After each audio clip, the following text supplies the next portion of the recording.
okuva mu Watu Films ne banafu abantu as film production kati soke tukuleetera akalangu kano katono nnyo firimu eri coming soon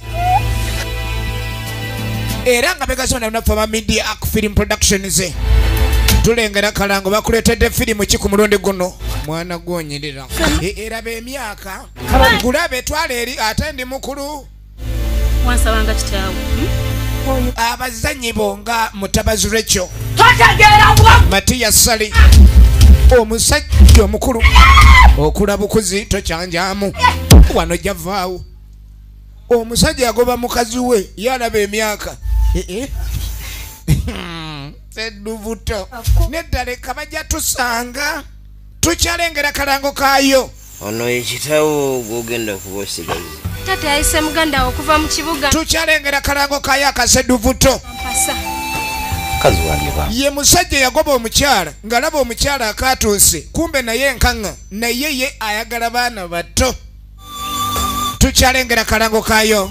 omutamitemi ye Musi David Lubega mweno mulimu mwanje Steven Kabanana omwenge guteto kyagusobola nguyinza